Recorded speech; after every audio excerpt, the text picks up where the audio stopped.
Hello and welcome to Pushing Back, Ukraine Daily Brief.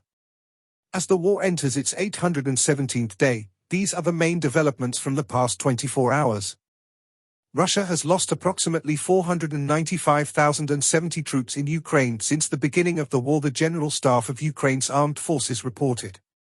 The number, which has not been independently verified, includes 1,380 casualties over the past day.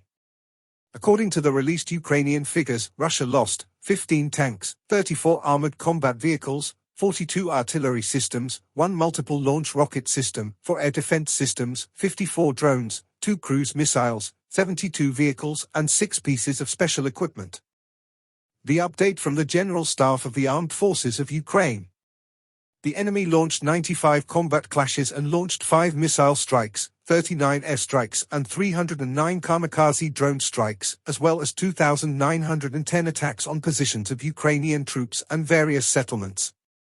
In its latest intelligence update, the UK's Ministry of Defence reports the fighting in eastern Ukraine is concentrated around Donetsk.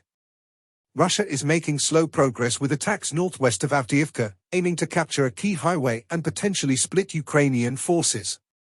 Further north, near Siversk, heavy clashes haven't resulted in significant Russian gains. In its latest intelligence update, the Institute for the Study of War. Ukrainian sources indicated that Russian forces are concentrating limited, understaffed, and incohesive forces in the Sumy direction, but even such a Russian grouping of forces will be able to achieve the likely desired effect of drawing and fixing Ukrainian forces in the international border area. Kremlin officials expressed their condolences to senior Iranian officials following the announcement of Iranian President Ibrahim Raisi's and Foreign Affairs Minister Hossein Amir Abdollahian's deaths on May 20. Russian President Vladimir Putin fired Russian Deputy Defense Minister Colonel General Yuri Sadovenko on May 20, replacing him with former Deputy Economic Minister and current Federation Council Accounts Chamber Auditor Oleg Savliev. Putin also dismissed presidential advisor Alexandra Levitskaya on May 20, but the reason for Levitskaya's dismissal is unclear. U.S. Defense Secretary Lloyd Austin reiterated the White House's unwillingness to approve Ukraine's use of U.S.-provided weapons in strikes against military targets in Russia following a meeting of the Ukraine Defense Contact Group on May 20. Estonian Prime Minister Kaja Kallas stated that some unspecified countries, presumably NATO member states, have already sent personnel to train Ukrainian soldiers on the ground. Russian Security Council Deputy Chairperson Dmitry Medvedev amplified a known Russian information operation aimed at directly undermining Ukrainian President Volodymyr Zelensky's legitimacy as president. Russian opposition outlet Vazhnya Istoria reported that Russian military authorities and Kazakh law enforcement acting on Russian orders detained at least 2 more servicemen in Kazakhstan who had deserted from the Russian military.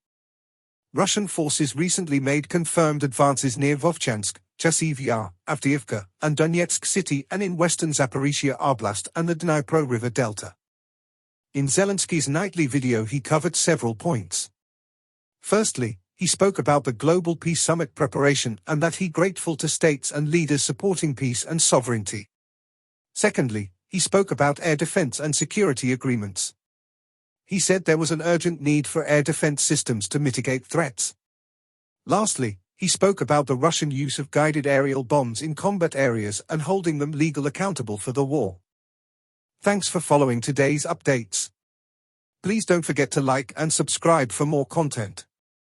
We'll return tomorrow with the latest news on the ongoing conflict.